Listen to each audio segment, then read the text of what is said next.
authorities straight ahead. An accident on Highway 82 is having people question the narrow lanes. And charges have been filed against a Denison man after his dogs attacked a woman last month. Plus, authorities are on the search for a gunman after a meteorologist was shot and wounded in Waco. These stories and more are next. The news starts right now. The only newscast in true high definition, broadcasting live from 12 studios. This is News 12 at 6:30 a.m. Rise and shine, Texoma. Thanks for waking up with us on this pre-Friday. I'm Rita Kotey. And I'm Schroeder. Meteorologist Tom Miller standing by in the Weather Center with a look at that morning forecast. Good morning, Tom. Oh, and it's going to be a slow commute again this morning as we have not rain, but fog, reducing visibilities down to less than a mile in some areas. And taking a look at the satellite, you can see we don't have any precipitation, but we do have plenty in the way of clouds and fog. That cloud is just lowering its base to the ground, reducing the visibility, so add a little extra time to your commute. We are 7 days away from Christmas, and I know a lot of folks are worried about the weather and trying to get out and do some shopping. Well, we'll have to deal with some fog today and some rain tomorrow, but the weekend looks pretty good. At least it should be dry. And believe it or not, the winter solstice is just around the corner. Sunday afternoon at 3 minutes after 5 o'clock, winter will officially arrive. Feels like it this morning with the cold temperatures and the drizzle. A few showers possible today. Friday, rain, maybe an isolated thunderstorm. Weekend will go partly sunny, partly cloudy, but at least it will be mild. But we are cold this morning with temperatures in the 30s and 40s, so do bundle up. Temperatures at 10 o'clock around 44, at 2 o'clock around 48. I think we'll make it into the lower 50s this afternoon, just barely. And as we take a look at our extended temperature forecast, well, by Monday we could reach 58 degrees before yet another cold front approaches the area. Our forecast is coming up. All right, thanks, Tom. 2 women were seriously hurt after a vehicle collision in Murray County late last night. Troopers responded just before midnight about 4 miles north of Sulphur on US 177. They say 18-year-old Jaden Gray was traveling north when her vehicle collided with 21-year-old Kelsey Ann Cunningtubby, who was traveling south. Gray was trapped in her vehicle for about 40 minutes. Both women are listed in critical condition this morning at OU Medical Center. 1 person is dead and 2 more are injured after a car hit a tree near the Lamar-Red River County line Wednesday afternoon. The car was headed west on FM 195 when it hit a tree around 2. Troopers say the front seat passenger died at the scene. The driver and another passenger were taken to Paris Regional Medical Center with unknown injuries. Troopers say they don't know why the car left the roadway. A Sherman man was killed and 3 others injured on Highway 82 yesterday. DPS says the driver of this BMW, 60-year-old Sean McCory, crossed the center line just west of Bonham, striking a Chevy Tahoe head-on. McCory was pronounced dead on arrival. 3 people in the Tahoe, 2 of them young children in car seats, were taken to TMC with minor injuries. An eyewitness we spoke to says he's not surprised this happened because this part of 82 is narrow and only 2 lanes. Once they started this new 4-lane, they cut down the shoulder on the north side of the road, and we're coming from Bonham, coming west. A lot of vehicles have almost rear-ended us because they can't go around us. TxDOT says construction to expand US 82 to 4 lanes, 2 in each direction, is underway. They expect the project to be finished in January and said it should make this stretch of road safer. On the crime beat this morning, 2 people were arrested in connection with the death of a Whitewright infant, and they've been indicted for manslaughter. Charles Lee and Kirsten Mayfield were arrested in September after Whitewright police were called to an apartment complex for a 3.5-month-old baby that was having difficulty breathing. Authorities say when EMS arrived, the baby was unresponsive and pronounced dead at the scene. At the time of the arrest, Whitewright police did not specify if the 2 were related to the child. Lee and Mayfield were also indicted for injury to a child and aggravated assault with a deadly weapon. A woman is behind bars accused of attacking a store employee who tried to stop her from shoplifting. Sherman police arrested Ashley Liston for shoplifting over $400 worth of merchandise from Dillard's. Police say when Liston was approached by a loss prevention employee, a fight ensued. The employee suffered minor injuries. Liston was booked into the Grayson County Jail. An Idabel man has been arraigned for the murder of a 2-year-old last July. 19-year-old Dakota Williston was arraigned in federal court yesterday. He's accused of killing 2-year-old Peyton Cockrell on July 23, 2013. Prosecutors say Williston abused the toddler, causing her eventual death. The home where it happened lies on tribal lands near Idabel, making it a federal crime. If convicted, Williston faces up to life in prison. The man arrested in connection with the hot car death of an Ardmore infant in June was in court yesterday. 42-year-old Richard Chastain, charged with first-degree manslaughter, pleaded not guilty in Carter County Court. Officials say on June 12, a 2-month-old boy whose family had left him in Chastain's care was found dead inside a non-air-conditioned car on 2nd Avenue Northeast. He remains behind bars on a $75,000 bond. Charges have been filed against a Denison man after police say several of his dogs attacked a woman last month. News 12's Ashley Park spoke to the woman. Now we want to warn you, some of the video of her injuries could be disturbing to watch. I've been sore and day by day. On November 25th, Lois Woodall had just bought medicine for her sick daughter and was walking home when she was attacked by a pack of dogs near East Sears and North Travis. Witnesses say between 5 to 7 dogs knocked her to the ground, biting her, leaving gashes and bruises all over her head and body. This was, the one was like this one. The dogs were caught, and now police say their owner is facing felony charges. We filed 6 cases of attack by dog, which is a 3rd-degree felony on each case on Donald and Ray Allen of Denison. Lieutenant Mike Epler says Allen could face prison time. One charge is 2 to 20 years and up to a $10,000 fine for each one. Woodall says she decided to press charges against Allen in hopes of preventing his dogs from attacking anyone else. That was just dangerous, what I went through. They said I almost died, and I don't want nobody else, you know, kids or anybody, because that's painful, you know. We called Allen's last listed phone number for comment, but it was no longer in service. Woodall says she is grateful for the support she has received and is now moving forward with her life. The way I'm moving, you know, that's a blessing. I'm just glad they found him and charging him for what he deserves, because nobody need to be put through this. That was Ashley Park reporting. A Fannin County deputy was treated at the hospital after a teenager he was taking to court attacked him in an attempt to escape. Police say the teenage boy slipped his cuffed hands through the barrier cage, strangled, and bit the transport deputy, who had to use pepper spray to fight off the teen until help arrived. And this isn't the first time the teenage boy has tried to run. He escaped Bonham police custody twice over the weekend. He was originally on probation in Moore County for stealing a car, where he escaped from his probation officer. Now he faces several escape charges, and the DA wants to charge him as an adult for the assault. We're going to seek to have him certified as an adult. These juveniles nowadays, we see more violence with young people than we're used to, and I think it's just a fact of life that that's what's coming in our community. The judge has said she will consider holding the teen's future hearings via video conference. Authorities are searching for the gunman who shot and wounded a TV meteorologist outside the station where he works. Patrick Crawford was shot Wednesday morning as he left the KXII-TV studio near Waco. Authorities say Crawford and the gunman exchanged words before the gunfire erupted. The gentleman walked up to him and started firing at him with multiple times, striking the vehicle and striking him.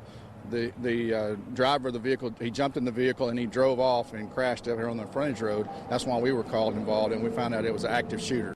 Crawford was taken into surgery at a nearby hospital. Schools in the area were locked down. A convicted killer has been sentenced to death in Rockwall County, Texas. Right there with Charles Manson, Jeffrey Dahmer, and Richard Speck. Jurors decided Eric Williams should die for killing Kaufman County District Attorney Mike McClelland and his wife Cynthia. The judge had strong words for Williams as he was sentenced. I'm glad that they made the decision in the way that they did. I do believe that he is a danger to society. I do believe that he is a danger still to this day. Williams is also charged with the murder of Assistant District Attorney Mark Hassey. He has not yet been tried in the case. Lawyers for 21 death row inmates say Oklahoma's botched execution in April is evidence they likely will experience pain and suffering from the state's lethal injection protocol. Testimony is scheduled to continue today in a federal court in Oklahoma City, where the inmates are challenging the state's method of execution. The combination in question was used for the first time in Oklahoma during the April 29th execution of Clayton Lockett. When he writhed on the gurney, Oklahoma's next execution is set for January 15th. The time now is 6:40. If you're just waking up this morning, ready to head to work and school, how's the forecast, Tom? Well, at least no rain, but we are going to be slowed down by extensive cloud cover and fog, and even a little drizzle. So prepare for a slow commute. We are looking at the opportunity of rain to move back into our forecast. We'll get to that in a moment. But our TMC Tower Cam, brought to you by Glen Polk Autoplex and Supercenter in Gainesville, shows that visibilities are again quite low across the Sherman-Denison area, around 2-mile visibility. So it's going to be a slow commute this morning. Also, it's chilly, so grab the coat. 39 degrees in Ardmore and Durant, 37 degrees in Ada. We have 40 degrees in Sherman and Denison.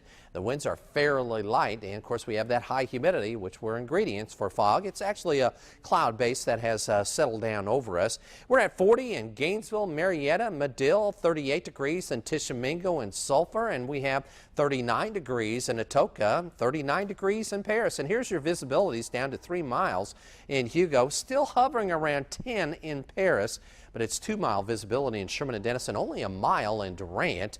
Ardmore, 0.8 of a mile. Ada also reporting 0.8 of a mile of visibility. And this is going to be with us through a good portion of the morning. I think that cloud deck will try to lift just a little bit as we head into this afternoon. Elevation at Lake Texoma at 611.36 feet. The water temperature at 59 degrees. Remember, we were talking about 2 series of upper level systems moving through. Well, of course, yesterday brought us rain. Anywhere from 1/2 inch to about 3/4 of an inch. And the second one is still in Southern California. It has its eyes on us for late tonight and through mainly tomorrow morning. Now, the bulk of the rain will stay to our south, but we are expecting some scattered showers with some light amounts, generally less than 1/4 of an inch. Huge trough low pressure, though, helping to push that system through the area. And the good news is there's a little bubble, a little ridge, if you will, out to the west, and that's going to be moving over us during our weekend, so we can shut down that precipitation and allows for some comfortable temperatures and even a little bit of sunshine. But today, no, it'll be cloudy with those scattered showers increasing later on tonight and through the day on tomorrow. And I really think it'll be more of a morning event with the rain ending from west to east as we head into early afternoon. And then on its heels is another system that we'll be watching for Tuesday of next week, which will bring our next chance of rain. But overcast, some clouds, drizzle, maybe even a scattered shower today. We'll see an increase in our chances of rain late tonight and especially tomorrow morning, with the heaviest of the rain being south of the Dallas-Fort Worth area. And we're looking at partly cloudy skies on Saturday. So 51 degrees. It's going to be cool, so grab a coat. And again, some fog, drizzle, maybe an isolated shower. 30% chance of scattered showers tonight, especially after midnight.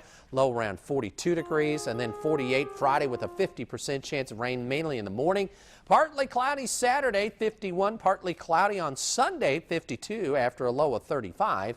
Partly cloudy and 58 Monday with a chance of scattered showers late Monday. And a slight chance of scattered showers Tuesday, 55. And for Christmas Eve day, good traveling weather. Sunshine, a high of around 54 after a low of 37. Thanks, Tom. Coming up on News 12 a.m., a divided reaction to the historic announcement between the U.S. and Cuba. The time now 6:43. Keep it here. We'll be right back.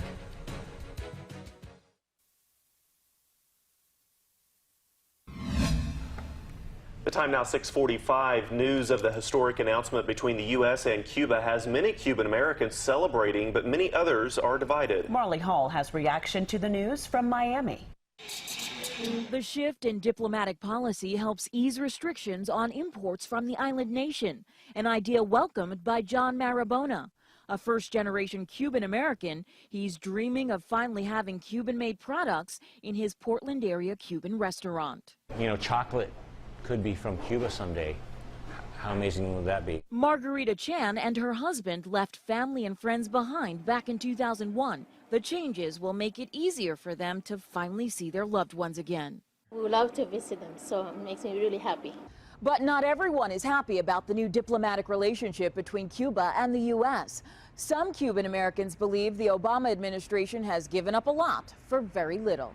One of the men released in exchange for American aid worker Alan Gross yesterday was convicted of conspiracy to commit murder in connection to the 1996 attack on a humanitarian mission to help Cuban refugees. The attack claimed the life of Miriam de la Peña's son. I feel that I've been slapped in the face by a president. As tensions flared at Cafe Versailles in Miami's Little Havana neighborhood, this man wore his Obama t-shirt with pride. It's time for a change. He's hopeful Cubans both here and abroad will finally have a better future. Marley Hall, CBS News, Miami, Florida. And taking a live look outside this morning from our TMC Tower Cam. Meteorologist Tom Miller will be in next with a look at that forecast. It is 6:47. We hope your Thursday morning's off to a great start. We'll be right back.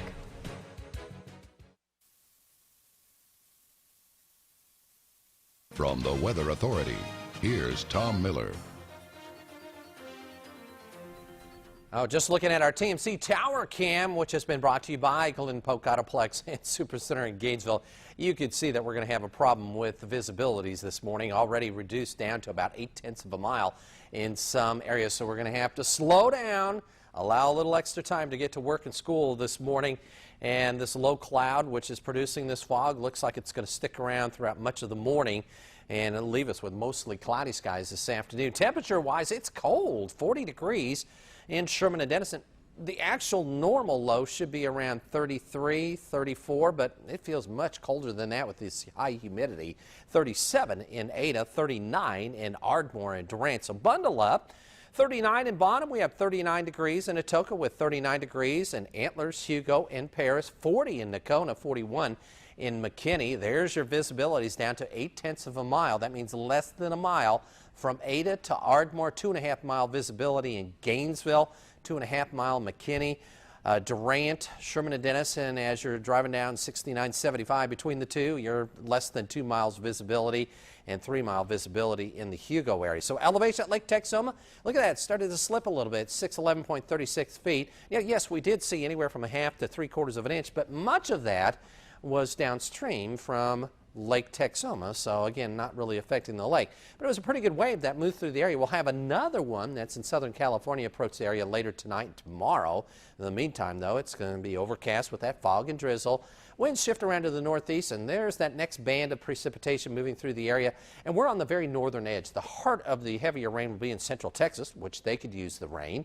But as you can see, the cloud cover persistent today and tonight, with rain developing later tonight after midnight, and then we get that little pulse of energy over the area tomorrow morning, ending, that is, rain from west to east as we head into early afternoon. Winter officially begins. Yeah, it's cold enough. It feels like winter this morning, but it officially begins Sunday at 3 minutes after 5 o'clock in the afternoon. We're not expecting any snow, but we are expecting some partly cloudy conditions.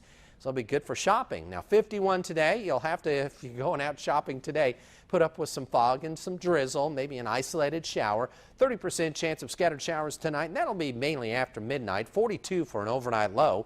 And then tomorrow we're looking at 48 degrees, so another cool day with a 50% chance of scattered showers, maybe a thunder shower ending early afternoon.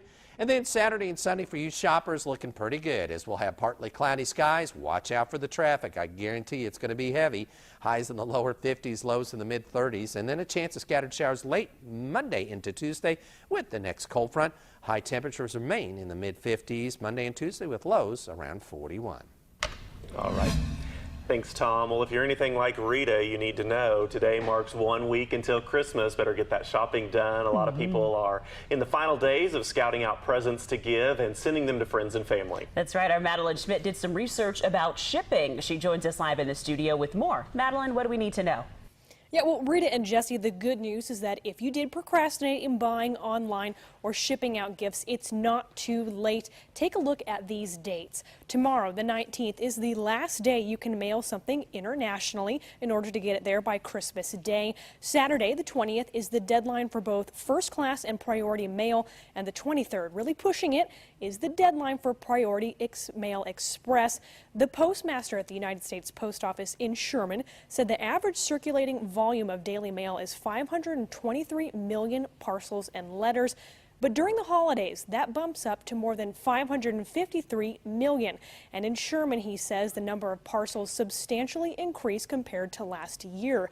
New scanner devices for tracking packages have helped cut down on delivery issues, and the postal workers are putting in more hours as well. You know, it's been a little bit different this year. People been noticing we've actually had people out delivering parcels earlier in the morning before we start the route to deal with the higher volume of parcels this year. And more good news, today is free shipping day. Not at your local post office, but more than 1,000 retailers are offering free shipping for online purchases made today. And several of them, like Cabela's, J.Crew, and Neiman Marcus, are promising that your order will come in time for Christmas. Now, if you are concerned about the reliability of ordering online or shipping gifts this late, the postmaster tells us that workers will even be delivering packages on Christmas morning. Rita and Jesse, back to you. All right, thanks, Madeline. Now here's a look at what's coming up on CBS This Morning. Coming up, diplomacy, spies, and future travel options. We're covering every angle of the sweeping change in U.S. policy toward Cuba. Scott Pelley reports from Havana, and former Secretary of State Colin Powell weighs in. More real news coming up on CBS This Morning next. Well, we're almost out of time, but here's Heather Saar with a look at what's coming up on News 12 Good Day. Coming up next hour, it is First Day Thursday, and we'll introduce you to our adoptable pet of the week from Best Friends Animal Rescue in Durant. We'll also read some of the very thoughtful responses we've received on our KXII Facebook page to our Let's Get Social question, what's the most memorable thing that happened to you in 2014? There's still plenty of time to respond. We'll see you next hour for more local news, sports, and weather over on Fox. All right, Tom, now for a final check of the forecast. We are looking at some fog, very dense across areas of Texas. Some of this will last through the morning, so be aware of that. And then it'll just be overcast, around 52. So a cool day indeed, with rain working its way back in the forecast late tonight and tomorrow. But the weekend looks pretty good. Partly cloudy skies with highs in the 50s, lows in the mid-30s. And don't you know the traffic is going to be horrible this weekend? That's last-minute shoppers. Yes. Yeah. Well, at least the temperatures are staying above freezing. That's the good news. Thanks so much for joining us. You can always go to KXII.com for more news, sports, and weather. Hope you have a great day. We'll see you tomorrow.